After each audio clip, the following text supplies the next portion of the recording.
안녕하십니까. 오늘은 창세기 45장 5절의 말씀 살펴보도록 하겠습니다. 당신들이 나를 이곳에 팔았으므로 근심하지 마소서. 한탄하지 마소서. 하나님이 생명을 구원하시려고 나를 당신들 앞서 보내셨나이다. 자, 오늘 이 창세기 45장 5절의 말씀 중에서 하나님이 생명을 구원하시려고 앞서 보내시다 에 대해서 살펴보도록 하겠습니다. 자, 지금 이 내용은 잘 알고 계시듯이 요셉이 애굽의 총리가 되었을 때에 애굽 온 땅과 가나안 땅이 다 가뭄으로 7년 동안 가뭄이 들어있는 상태입니다. 그 정도면은 먹을 것이 떨어지고도 남겠죠. 그래서 야곱은, 요셉의 아버지죠. 야곱은 요셉의 형들을 애굽으로 보냈습니다. 거기서 바로 요셉을 만난 장면이 바로 이 내용입니다. 무엇이랍니까? 형들은 어떻습니까? 동생을 팔아버린 그 죄 때문에 너무나 괴롭죠. 그리고 무슨 보복이나 복수를 당할까 근심 걱정을 하고 있습니다. 우리가 저지른 죄로 인해서 우리를 어떻게 할까 많이 겁이 났죠. 그리고 후회도 했습니다. 하지만 요셉은 뭐라 합니까? 아주 기가 막힌 말씀을 하죠. 이러한 말은 사랑하는 마음이 없이는 절대로 나오기가 어렵습니다. 자, 사랑. 우리가 말로는 사랑을 잘 말을 하죠. 입에 달달달달 하고 있죠. 말로는 누가 못합니까? 이것을 행동으로, 사랑이라고 하는 것은 행동으로 옮겨야 합니다. 반드시. 말로 하는 사랑은 사랑이 아닙니다. 반드시 행동으로 옮기는 자가 되어야 합니다. 행동으로 옮기는 것을 우리는 앞 시간에 정직에 대해서 살펴보았지만 그 사람을 우리는 정직하다라고 표현을 합니다. 계시록 14장에서는 어린 양과 함께 정절이 있는 자라, 정절이라고도 표현을 합니다. 두 마음을 품지 않으니 정절이 있는 거죠. 그리고 깨끗하죠. 순전하다라고도 표현을 합니다. 신약 성경에는 정절이 있다, 순전하다라는 표현이 많이 등장하고 있는데 그것은 바로 정직을 의미하는 것이요. 정직하다라는 것은 말로만 사랑한다는 것이 아니라 행동으로까지 옮기는 사람을 우리는 정직하다라고 표현을 하는 것입니다. 자, 그래서 사랑은 무엇입니까? 이 세상의 모든 사람은 죄를 범하지 않는 사람이 누가 있을까요? 사람으로 태어난 이상은 다 죄를 범하고 악을 행합니다. 왜냐? 미워하고 원망하고 분노하고 비방하고 회방하고 사나워져서 다투고 함부로 하고 갑질하는 것이 죄입니다. 사람을 죽이고 사람에게 폭력을 행하고 사람에게 사기치는 죄는 이미 나라마다 국가마다 실형을 선포하죠. 다 구치소 가고 교도소 가게끔 다 실형 선고를 합니다. 재판을 받게 되어 있습니다. 그러한 죄를 성경 66권에서 말하는 것이 아니라 우리가 너무나 사소하게 생각하고 아무런 양심의 거리낌 없이 범하는 죄, 미워하고 원망하고 분노하고 비방하고 회방하고 사나워져서 다투고 함부로하고 갑질하는 그러한 죄를 말씀하는 것입니다. 사랑이라고 하는 것은 그러한 죄와 악을 마음에서 제하여 버릴 때, 제하여 버리지 않는다면 절대로 사랑으로 행하기가 어렵습니다. 그리고 사랑이라고 하는 것은 악을 변하여 선으로 바꾸는 것입니다. 선으로 바꾸는 것. 그것이 바로 사랑입니다. 처음부터 사람이 사랑할 수는 없죠. 왜냐? 첫사람 아담이 어떻게 했습니까? 로마서 5장 12절에 기록하고 있죠. 첫사람으로 인하여 죄가 세상에 들어오고 그 죄로 인하여 모든 사람이 사망 가운데 거하였느니라. 죄입니다. 죄. 하나님께서는 사람을 정직하게 지으셨지만 우리 사람이 죄를 범하고 악을 행하게 되었죠. 그것이 지금까지 그 부모는 그 부모가 대대손손 죄를 범하지 않고 악을 행하지 않은 사람은 없습니다. 어느 누구를 막론하고. 중요한 것은 우리가 그것을 너 왜 죄를 지었어? 하나님은 그거를 원하는 게 아니죠. 너 왜 악을 행했어? 정죄하고자 해서 성경에다 기록을 해주신 것이 아니라 너희들이 죄인이다, 악인이다 인지하게끔 만들어주시는 것입니다. 인지를 해야만이 비로소 고칠 마음을 먹기 때문입니다. 내 스스로가 내가 죄인이구나, 악인이구나 라고 인정을 해야만이 고칠 수 있게 되는 것입니다. 내가 왜 죄인이야? 내가 왜 악인이야? 이러는 순간 그 사람은 절대로 고치기가 어렵습니다. 내가 죄인인 것을, 악인인 것을 인지하고 자각을 해야만이 고칠 수 있는 기회가 열리는 것입니다. 자, 그래서 창세기 45장 5절에서 요셉이 형과 그 가족들, 아버지 야곱까지 그 모든 가족들을 생명을 구원하기 위해서 앞서 보내신 것에 대해서 기록한 이 말씀은 요셉으로 인하여 말씀하신 역사적인 사실 하나, 그거 하나 말하고자 해서 기록하신 말씀이 아니라 요셉에 빗대어, 자, 요셉에 빗대어. 빗대어라는 의미는 무엇입니까? 비유한 것입니다. 빗대어 누구를 말하고자 함이냐면은 그리스도입니다. 그리스도를 나타내고자 함입니다. 그리스도를 나타내고자 함입니다. 자, 누가복음 24장 27절 말씀 보겠습니다. 모세와 및 모든 선지자의 글로 시작하여 모든 성경에 쓴 바 자기에 관한 것을 자세히 설명하시니라. 모세의 글은 무엇입니까? 모세율법, 모세오경이죠. 창세기부터 시작해서 신명기까지, 그리고 모든 선지자의 글, 예언서 말씀하는 거죠. 그리고 모든 성경, 시편, 전도서, 잠언서 할 것 없이 모든 구약 성경은 누구에 관한 글이냐면은 그리스도, 여기서 자기는 그리스도입니다. 그리스도에 관한 글입니다. 다시 말해서 요셉이라는 인물을 통하여 먼 훗날 드러나고 나타나게 될 그리스도께서 요셉과 똑같은 이러한 모습으로 나타나게 될 것을 미리 기록하여 주신 약속의 말씀이라는 것입니다. 이해되시겠습니까? 자, 왜 그러한지 자, 이제 하나하나 설명을 드리도록 하겠습니다. 자, 히브리서 5장 8절 말씀 보도록 하겠습니다. 8절부터 9절에 그가 아들이시라도 받으신 고난으로 순종함을 배워서 온전하게 되었은즉 자기를 순종하는 모든 자에게 영원한 구원의 근원이 되시고.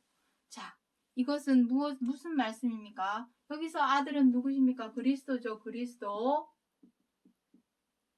그리스도께서 고난을 받으셨죠. 어떠한 고난? 십자가의 고난. 다 알고 있습니다. 십자가의 고난이 무엇입니까? 자, 십자가의 고난이라고 하는 것은 자, 로마서 8장 3절에 무엇이라고 기록을 하고 있냐면 자, 로마서 8장 3절에 보시면 그 아들은 그리스도시죠. 죄 있는 사람의 모양으로 나게 하셨다라고 기록을 하고 있습니다. 그리고 빌립보서 2장 7절에는 무엇이라고 되어 있냐면은 아들을 죄의 종의 형체로 나게 하셨다 했습니다. 다시 말해서 그리스도도 처음에 태어났을 때는 우리와 똑같이 미우면 미워하고 뜻대로 안 되면 분노하고 마음에 안 들면 비방하고 못마땅하면 함부로하고 언짢아지면 갑질하는 그러한 죄와 악을 행하였다라는 의미입니다. 아들이시라도. 왜냐? 그 죄와 악 가운데에 있어야만이 죄와 악을 버리겠죠. 죄가 없으신 분이긴 하지만 죄 있는 모양으로 나게 하신 것입니다. 죄의 종의 형체를 입고서 태어나게 하신 것입니다. 왜냐하면 죄와 아까운 사람을 구하려면 거기에 들어가야 건지죠. 그래서 죄와 아까운데 죄와 악을 버리는 피땀 눈물의 노력, 피땀 눈물의 노력, 바로 이것이 십자가의 고난입니다. 이 십자가의 고난, 그 고난을 아들이시라도 하나님이 받게 하신 것은 무엇 때문입니까? 순종하는 것. 어디에? 하나님의 최고한 계명, 말씀의 핵심 키워드, 서로 사랑하라는 말, 서로 사랑하라. 마음에 죄와 악이 있어서는 서로 사랑하라 하는 말씀을 행하기가 어렵습니다. 내가 미워 죽겠는데 어떻게 사랑합니까? 아니, 저 사람 진짜 못마땅해 죽겠는데 내가 어떻게 사랑합니까? 마음에 안 들어 죽겠는데 어떻게 사랑할 수 있겠습니까? 그래서 서로 사랑하라. 서로 사랑하라 하시는 하나님의 최고한 계명에 순종하기 위해서는 반드시 이 죄와 악을 몸과 마음에서 제하여 버려야 하는데, 그 제하여 버리기 위한 방법은 오직 삶 속에서, 생활 속에서 훈련을 해야 합니다. 미워하지 말아야지, 원망하지 말아야지, 분노하지 말아야지 하는 어떤 피땀 눈물의 노력, 그것이 바로 십자가의 고난이기 때문에 그것을 앞서 그리스도께서 앞서 보내셨죠. 그리스도를 우리 앞서 보내신 것은 롤 모델, 너희도 그리스도와 똑같은 롤 모델로서의 본과 자치를 쫓아서 행하여야만이 너희도 구원에 이를 수 있다 하는 것을 본보기로 보여주신 것입니다. 자, 순종함을 배워서 서로 사랑하라 하시는 말씀에 순종을 해야만이 온전하게 되는 것입니다. 마태복음 5장 마지막 절에 무엇이랍니까? 하나님께서 온전하신 것 같이 너희도 온전하라. 온전케 된다라는 것은 우리가 지금 어떻습니까? 불완전하고 미완성이기 때문에 자꾸만 입으로는 말로는 사랑한다 말은 하는데 행동은 그러하지 못하기 때문에 말과 행동이 일치가 돼서 똑같이 행할 수 있는 상태가 바로 온전한 것이죠. 온전하게 되어야만이 구원에 이룰 수 있다라는 것입니다. 무조건 주의 이름을 부른다고 해서 그의 이름에 시인한다고 해서 구원을 얻는 것이 아니라 그의 이름을 부른다면 그렇게 행해야 되겠죠. 그 보이신 몸과 자치대로 행하는 것이 바로 인정하는 것이요, 시인하는 것이요, 부르는 것이기 때문입니다.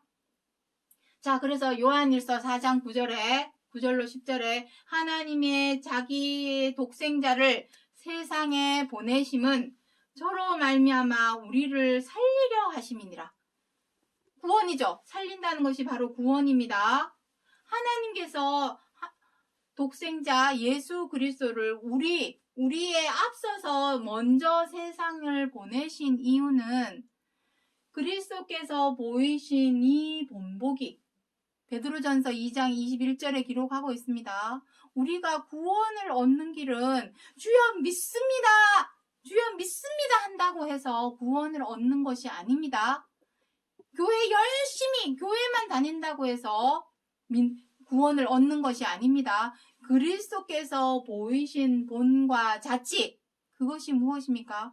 마음에 있는 죄와 악을 제하여 버리기 위해서 살을 애는 듯한 피땀 눈물의 노력, 그 십자가의 고난을 겪어야만이 하나님께서 행하라고 하신, 순종하라고 하신 서로 사랑하라 하시는 말씀을 행할 수가 있고 서로 사랑하라 하시는 말씀대로 지켜 행하여야만이 우리가 구원으로 들어갈 수가 있는 것입니다. 왜냐하면 말과 행동이 일치가 되는 온전한 상태가 되어야만이 우리가 구원에 이를 수 있기 때문입니다. 그래서 먼저 보내신 것은 우리도 그 본과 자치를 쫓아서 따라오게 지켜 행하게 만들어서 우리도 구원에 그리스도께서 구원에 이르신 것처럼 우리도 구원에 이르게 하고자 하며 그리스도께서 부활에 참여하신 것처럼 우리도 부활에 참여하게 하고자 하여 그리스도를 앞서 먼저 보내신 것입니다. 그래서 마지막으로 히브리서 6장 20절 말씀 보도록 하겠습니다. 그리로 앞서 가신 예수께서 멜기세덱의 반차를 쫓아 영원히 대제사장이 되어 우리를 위하여 들어가셨느니라. 자, 이게 무슨 말씀입니까? 그리스도께서 그리로 앞서 가셨다는 것은 우리 앞서 먼저 보내셨으니까 앞서 가셨겠죠? 먼저 보내신 것입니다. 먼저 보내셔서 하신 일이 무엇입니까? 멜기세덱의 반차를 쫓게 하신 것입니다. 이것은 그리스도 당신을 위하심이 아니라 우리도 멜기세덱의 반차를 쫓아오게 하기 위해서 앞서서 먼저 오셔서 앞서 먼저 가신 것입니다. 너희들도 그 길을 따라와라. 내가 그 길을 터놓을 테니 너희도 그 길을 따라와라. 그러한 의미에서 앞서 가신 것입니다. 자, 앞서 갔으니 우리도 쫓아가야 되겠죠, 당연히. 그렇다면 멜기세덱의 반차가 무엇이냐는 것입니다. 멜기세덱의 반차. 히브리서 5장, 6장, 7장은 멜기세덱의 반차에 대해서 기록을 하고 있습니다. 멜기세덱에 대해서 기록을 하고 있는데 아까 5장 8절부터 9절 말씀했죠. 멜기세덱의 반차는 무엇이냐면 다른 것이 아닙니다. 이미 예수 그리스도 대제사장 그리스도께서 오시기 전에 2000년 유대 땅에는 이미 대제사장들이 있었습니다. 누구? 레위 지파, 아론의 반차를 따라난 제사장들이 이미 있었습니다. 율법사들, 제사장들 있었습니다. 하지만 이것은 무엇을 따라났습니까? 이 내용도 히브리서 7장에 기록을 하고 있습니다. 율법을 따라난 자입니다. 율법을 따라난 자. 율법이라고 하는 것은 온전한 차명상이 아니라 그림자이기 때문에 언젠가는 이것을 폐하여야 하는 거죠. 폐하여야 함. 하나님께서 우리 사람에게 율법을 주신 이유는 무엇입니까? 율법을 주신 이유는 죄를 깨닫게 하려고. 죄를 깨달았으니 어떻게 하겠습니까? 용서하여 주옵소서. 주기도문에도 무엇이라 합니까? 우리의 죄를 용서하여 주옵소서. 용서해달라는 것이 바로 율법 아래에 있다라는 의미입니다. 맨날 죄를 범하고 와서 죄를 용서하여 주옵소서. 신앙 고백을 하고, 신부님에게 고백을 하고, 내 죄를 고백한다고 해서 그 죄가 없어질까요? 안 없어집니다. 그 죄를 범하던 것을 더는 행하지 않는 것이 그 죄가 용서가 되는 것입니다.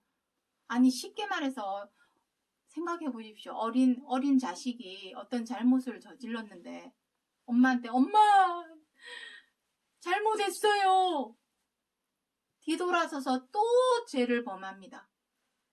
그리고 또 잘못했어요. 그 죄가 용서가 됩니까? 엄마는 뭐라고 말할까요? 다시는 행하지 말아라. 다시는 죄를 행하지 말아라. 그렇게 말해주겠죠. 하나님도 마찬가지입니다. 우리가 우리의 죄를 용서를 받기 위해서는 말로만 용서하여 주옵소서, 용서하여 주옵소서 한다고 해서 그 죄가 없어지는 것이 아니라 이제는 그 죄를 범하지 않는 것, 다시는 악을 행하지 않는 것. 그것이 바로 용서를 받는 것이요. 율법에서 벗어나는 길입니다. 아직까지도 죄를 용서하여 주옵소서 교회에 가서 용서하여 주옵소서 하는 것은 율법 아래에 있다라는 것을 증명하고 있는 것입니다. 멜기세덱의 반차는 무엇입니까? 아까 전에 여기 말씀드렸죠. 받으신 고난으로 순종함을 배워서 온전하게 되는 것이 멜기세덱의 반차입니다. 사람은 다 죄를 범하죠. 악을 행하죠. 중요한 것은 그 범하던 죄를 이제는 행하지 않는 것, 미워하던 거 이제는 미워하지 않는 것, 분노가 막 차올라서 윽박 지르고 욱욱 하는 그러한 마음 이제는 행하지 않는 것, 남을 비방하던 행동 이제 하지 않는 것, 다른 사람을 함부로 대하던 행동 하지 않는 것, 남에게 갑질하던 행동 하지 않는 것, 그것이 바로 죄에서 벗어나는 것이요 용서받는 길입니다. 그렇다면 죄와 악을 버렸다면 이제는 무엇에 순종해야 될까요? 서로 사랑하라 하시는 말씀에 순종해야 되겠죠. 미워하지 말고 사랑해라. 비방하지 말고 사랑해라. 함부로 대하지 말고 사랑해라. 그것이 순종입니다. 순종해야만이 우리가 비로소 온전케 되고 온전케 되어야만이 구원을 얻을 수 있는 것입니다. 그것이 바로 멜기세덱의 반차. 그리스도께서 그리로 앞서 가셨답니다. 죄와 악을 몸과 마음에서 제하여 버리기 위하여 피땀 눈물의 노력, 십자가의 고난을 겪으시고 그 고난을 통하여 서로 사랑하라 하시는 말씀을 순종할 수 있게 되었고 그 말씀에 순종하게 됨으로 온전케 되어서 구원에 이르신 그 길을 그리스도께서 앞서 가신 것은 너희도 그 길을 따라와라. 그것이 바로 멜기세덱의 반차입니다. 우리로 그 길을 그 반차를 쫓아서 따라와야만이 살 수 있기 때문입니다. 생명과 안식과 구원에 이를 수 있는 길은 멜기세덱의 반차를 쫓아가야 하는데 그 길을 앞서서 그리스도께서 보여주시기 위하여 하나님께서 보내주신 것이요. 그 길로 앞서 가신 것은 우리 또한 그 길로 따라오게 하기 위해서 본보기로 롤 모델로 보여주신 것입니다. 자, 마지막으로 창세기 45장 5절에서 요셉을 통하여 생명을 구원케 하기 위해서 요셉을 앞서 보내셨다 하신 말씀은 요셉 그 한 사람의 어떤 역사적인 사실 하나 알려주고자 함이 아니라 요셉에 빗대어 그리스도께서 먼 훗날은 이제 오늘날이 되겠죠. 그리스도께서 두 번째 다시 오신다고 하신 약속이 있는 오늘날 2000년 전 그리스도는 앞서 가셨습니다만 사람들이 쫓아갔습니까? 다 배신하고 다 제 갈 길 갔었죠. 그래서 그리스도께서 두 번째 다시 오신다고 하시는 약속이 남아있는 오늘날 우리에게